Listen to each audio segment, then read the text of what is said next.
अस्सलाम वालेकुम students, biology class 9 हम स्टडी कर रहे हैं chapter number 6 molecular biology.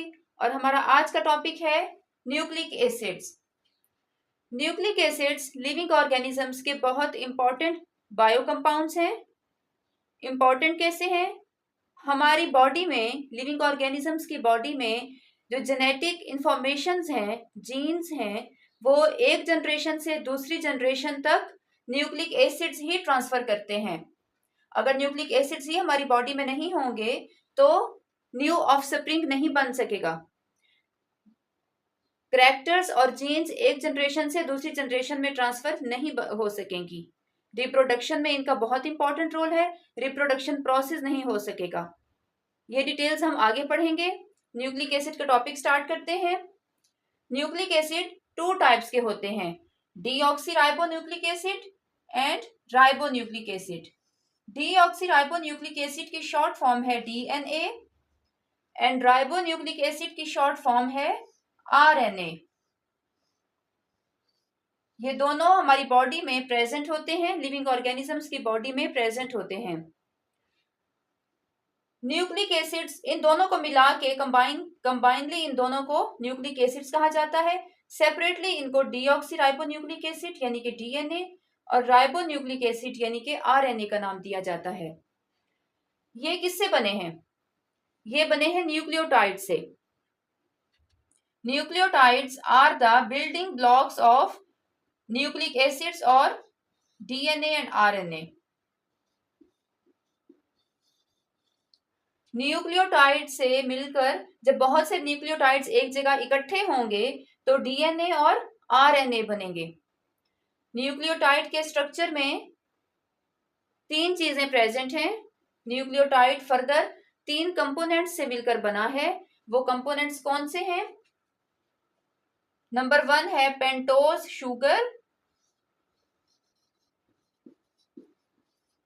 Pentose sugar हमने डिटेल से कार्बोहाइड्रेट्स में स्टडी किया था। Pentose sugar mean 5 carbon sugar.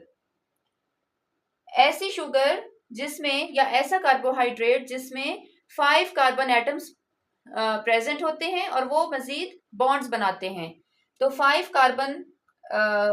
Carbon sugar या pentose sugar. Number 2 nitrogenous base. Nitrogenous base present है नाइट्रोजन के रिंग स्ट्रक्चर में। न्यूक्लियोटाइड में नाइट्रोजन बेस कहते हैं नाइट्रोजन के रिंग स्ट्रक्चर को। And number 3 is phosphate group, phosphate का कंपाउंड। ये तीनों कंपोनेंट्स जब कंबाइन होंगे तो न्यूक्लियोटाइड बनेगा, और जब न्यूक्लियोटाइड्स कंबाइन होंगे तो न्यूक्लिक एसिड्स बनेंगे यानी कि डीएनए और आरएनए बनेंगे। अब जब न्यूक्लियोटाइड के ये तीनों components pentose sugar, nitrogen base and phosphate group एक स्पेसिफिकली अंदाज में, खास अंदाज में जब कंबाइन करेंगे तो ही न्यूक्लियोटाइड बनेगा। ये डायग्राम में आप देख रहे हैं, ये जो ग्रुप है this is 5 carbon sugar, pentose sugar. This is nitrogen base. इसमें आप देख रहे हैं नाइट्रोजन के 2 रिंग्स प्रेजेंट हैं, 1 एंड 2, जिसमें नाइट्रोजन ने रिएक्शन करके बॉन्ड्स बनाए हुए हैं। And this is phosphate group. Phosphate group को एसिड भी कहा जाता है। This is also called acid. ये फॉस्फेट ग्रुप है। अब पेंटोज शुगर के नंबर 1 कार्बन से नाइट्रोजन बेस का नाइट्रोजन रिएक्ट करेगा, बॉन्ड बनाएगा, और नंबर 5 कार्बन से नंबर 4 कार्बन से फॉस्फेट ग्रुप रिएक्ट करेगा और बॉन्ड बनाएगा। इस अंदाज से अगर बॉन्डिंग होगी या इस शेप में जो बॉन्डिंग होगी उसके बाद न्यूक्लियोटाइड बनेगा। पेंटोज शुगर फर्दर 2 टाइप्स की है, deoxyribose and ribose.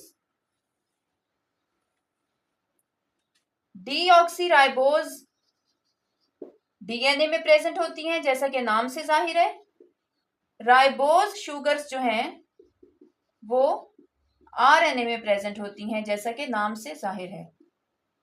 Pentose sugar 2 types की हैं, डीऑक्सीराइबोज डीएनए में प्रेजेंट होंगी और राइबोज आरएनए में प्रेजेंट होंगी। फर्दर नाइट्रोजन बेस 2 टाइप्स की है, इसको रिमूव कर देते हैं यहां से। नाइट्रोजन बेस को यहां लिख देते हैं। Nitrogen base is of 2 types,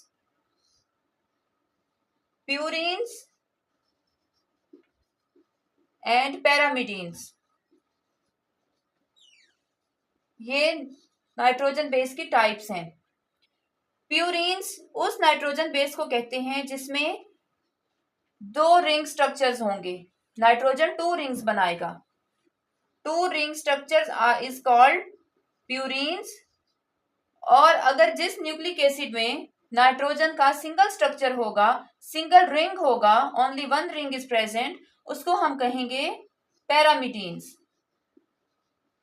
अगर 2 रिंग्स नाइट्रोजन के प्रेजेंट होंगे तो वो प्यूरीन्स कहलाएगा, और अगर सिंगल रिंग प्रेजेंट होगा तो वो पैरामिडीन्स कहलाएगा।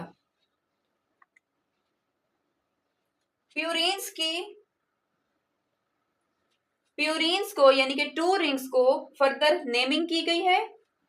इनको कहते हैं एडिनिन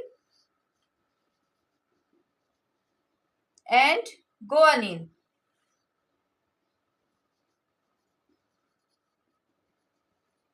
टू रिंग स्ट्रक्चर के फर्दर 2 नेम्स हैं, एडिनिन एंड गुआनिन, जबकि 1 रिंग स्ट्रक्चर के पैरामिडीन्स के 3 नेम्स हैं, जिनको कहते हैं cytosine, thymine and uracil. Nitrogen base की डीएनए और आरएनए में डिफरेंशिएशन जो है वो इन रिंग्स की वजह से है। डीएनए और आरएनए में नाइट्रोजन बेस का कहीं 2 रिंग स्ट्रक्चर प्रेजेंट है और किसी जगह पे 1 रिंग स्ट्रक्चर प्रेजेंट है। स्टूडेंट्स, ये हो गया हमारे पास न्यूक्लियोटाइड के कंपोनेंट्स। नेक्स्ट हम डीएनए का स्ट्रक्चर पहले स्टडी करेंगे, उसके बाद आरएनए का स्ट्रक्चर एंड फंक्शन स्टडी करेंगे। 2 साइंटिस्ट थे, James Watson and Francis Crick. इन दोनों साइंटिस्ट ने डीएनए का स्ट्रक्चर दिया था। इन दोनों साइंटिस्ट के डीएनए के स्ट्रक्चर को कंबाइन करें तो हमारे पास आता है Watson and Crick model of DNA. तो हम डीएनए के स्ट्रक्चर को स्टडी करेंगे वॉटसन एंड क्रिक मॉडल से। वॉटसन एंड क्रिक मॉडल मीन के कुछ पॉइंट्स वॉटसन साइंटिस्ट के ठीक थे और कुछ पॉइंट्स क्रिक साइंटिस्ट के ठीक थे। जब दोनों के पॉइंट्स को कंबाइन किया तो हमारे पास एक मॉडल तैयार हुआ, Watson and Crick model of DNA. तो हम डीएनए के स्ट्रक्चर को स्टडी करेंगे। अकॉर्डिंग टू देम डीएनए का स्ट्रक्चर डबल स्ट्रैंडेड है।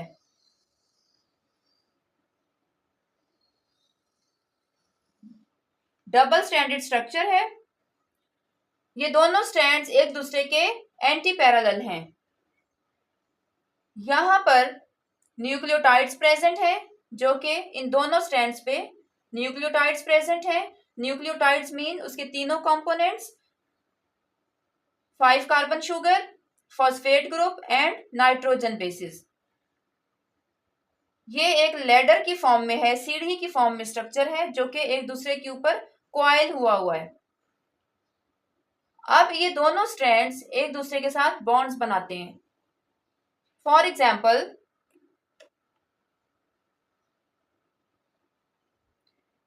इस बॉन्ड पे थायामीन है, तो इस बॉन्ड पे इसके सामने इसके पैरेलल मस्ट है कि एडिनिन होगा। अगर इस बॉन्ड पे यहां साइटोसिन है तो मस्ट है कि इस बॉन्ड पे इस जगह पर गुआनिन होगा। अगर यहां गुआनिन है तो यहां साइटोसिन होगा, और अगर यहां एडिनिन है तो यहां थायामीन होगा। स्टूडेंट्स, अभी हमने पढ़ा कि ये थायामीन, एडिनिन, साइटोसिन, गुआनिन ये क्या है? ये नाइट्रोजन बेसिस की फर्दर डेवलपमेंट्स हैं, फर्दर इनके स्ट्रक्चर्स हैं। सिंगल स्ट्रक्चर नाइट्रोजन के सिंगल स्ट्रक्चर को जैसा कि अभी हमने पढ़ा है कि पैरामीन कहा जाता है, और डबल स्ट्रक्चर को, टू रिंग्स को, सिंगल रिंग को प्यूरिन कहा जाता है और टू रिंग्स को पेरिमिडीन्स कहा जाता है। तो प्यूरिन्स के जो स्ट्रक्चर्स हैं, प्यूरिन्स के जो फर्दर डेवलपमेंट है वो है एडेनिन और गुआनिन। पेरिमिडीन्स के जो फर्दर डेवलपमेंट है वो है थायामीन, साइटोसिन एंड यूरासेल। स्टूडेंट्स, आपने ये बात याद रखनी है कि डीएनए के स्ट्रक्चर में यूरासेल प्रेजेंट नहीं होता। यूरासिल प्रेजेंट नहीं होता डीएनए के स्ट्रक्चर में। डीएनए का स्ट्रक्चर किससे बना है? थायामीन, एडेनिन, साइटोसिन और गुआनिन से मिलकर बना है। अब अगर एक स्ट्रैंड पे इस तरफ अगर थायामीन है तो ये मस्ट है कि दूसरे स्ट्रैंड पर उसके सामने एडेनिन ही होगा, गुआनिन या साइटोसिन नहीं होना चाहिए। ये पूरा पैटर्न सेम ऐसे ही पूरे स्ट्रैंड पे आएगा, ऐसे ही फॉलो होगा। सपोज अगर यहाँ थायामीन है तो यहाँ अगर गुआनिन आ जाता है, या यहाँ एडेनिन है और यहाँ साइटोसिन आ जाता है, अगर ये पैटर्न या इनकी स्पेसिफिसिटी सेम हो जाती है, स्पेसिफिक नहीं रहते, तो बॉडी में डिसऑर्डर होगा। जो न्यू आने वाला ऑफस्प्रिंग होगा वो ऐबदार होगा, उसमें कोई ना कोई नुक्स होगा। ये डीएनए का स्ट्रैंड और उसके ऊपर ये नाइट्रोजन बेसिस की जो पेयरिंग है, ये जीन्स के ट्रांसफर करने में बहुत इंपॉर्टेंट रोल प्ले करती है। डीएनए के स्ट्रक्चर में यूरासिल प्रेजेंट नहीं होता। स्टूडेंट्स, होपफुली आपको स्ट्रक्चर ऑफ डीएनए समझ में आ गया होगा। अब इसके फंक्शंस पढ़ते हैं। डीएनए का एक इंपॉर्टेंट फंक्शन है कि ये जीन ट्रांसफर करता है। It transfer gene from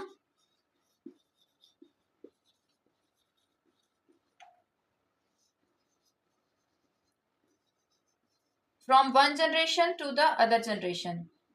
It transfer genes from one generation to the next generation. पहले ही स्टडी कर चुके हैं।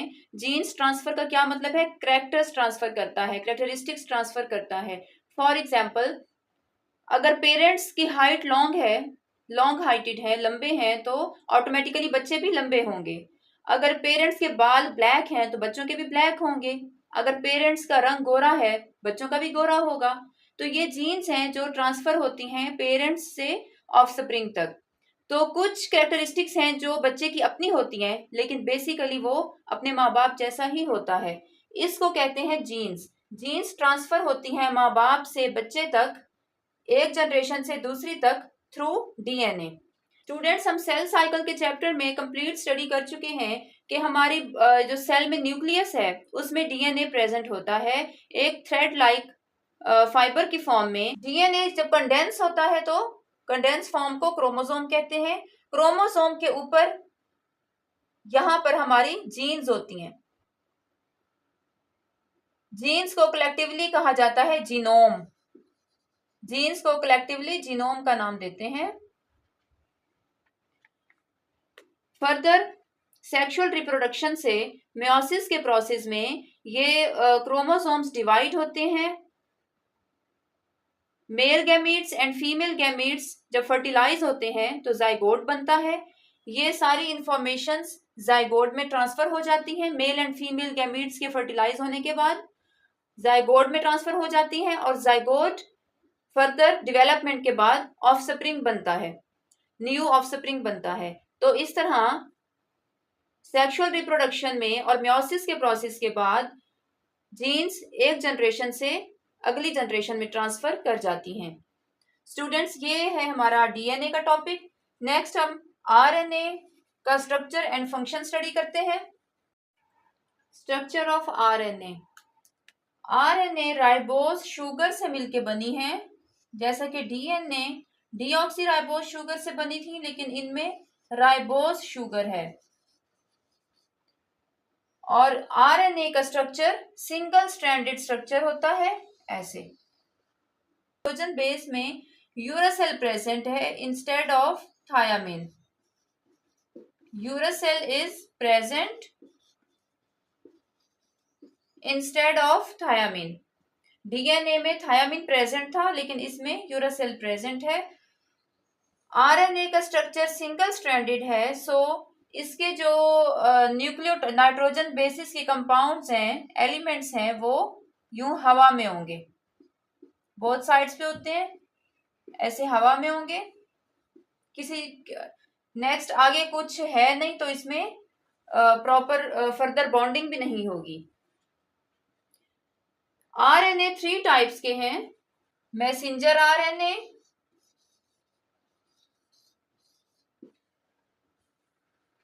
मैसेंजर आरएनए डीएनए से मैसेज लेकर राइबोसोम्स तक पहुंचाती हैं, इसलिए इनको मैसेंजर आरएनए कहा जाता है। Next is transfer RNA. Transfer RNA amino acids को राइबोसोम्स तक लेकर आती हैं, इसलिए इनको ट्रांसफर आरएनए कहा जाता है। And next is the ribosomal RNA.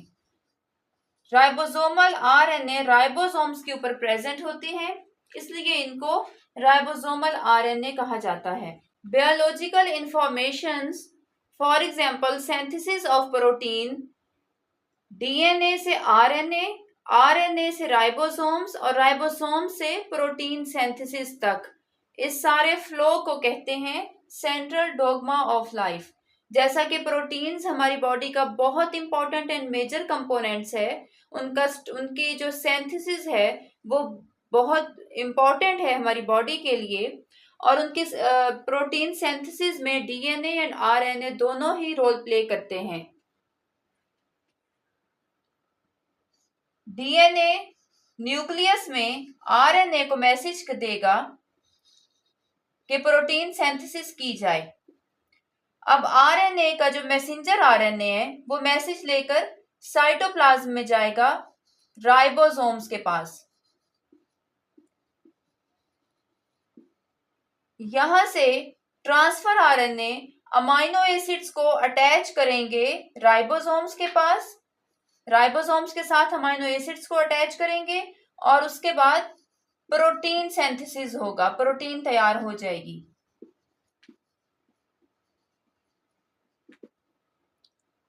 Amino acids यहां पर अटैच होंगे, और इनको कौन अटैच करेगा? Transfer RNA. Transfer RNA amino acids को ट्रांसफर करेगा राइबोसोम्स के पास, और उसके बाद प्रोटीन तैयार होगा, प्रोटीन सिंथेसाइज होगा। तो ये जो फ्लो चार्ट है, synthesis of protein from DNA to RNA, then ribosome, then protein synthesis, इस फ्लो को कहते हैं central dogma of life, because protein synthesis is most important for development and growth of our body. Central dogma of life या इस protein synthesis को further 2 parts में divide किया गया है, ट्रांसक्रिप्शन एंड ट्रांसलेशन। डीएनए कैसे आरएनए को message देता है, इस प्रोसेस को कहते हैं ट्रांसक्रिप्शन।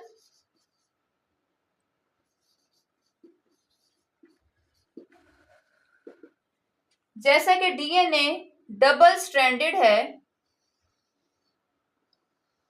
डबल स्ट्रैंडेड चेन है, डबल स्ट्रैंडेड लैडर है, ये अनवाइंड हो जाएगी। डीएनए का स्ट्रैंड यहां से ओपन होना स्टार्ट हो जाएगा, खुल जाएगा। ये देखें, यहां से खुल गया, ओपन हो गया।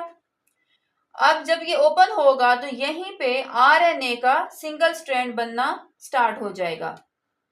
आरएनए की सिंगल स्ट्रैंड की फॉर्मेशन को कहते हैं ट्रांसक्रिप्शन। जब आरएनए का सिंगल स्ट्रैंड बन जाएगा, तैयार हो जाएगा, तो डीएनए फिर से कॉइल हो जाएगा, फिर से डीएनए डबल स्ट्रैंडेड हो जाएगा।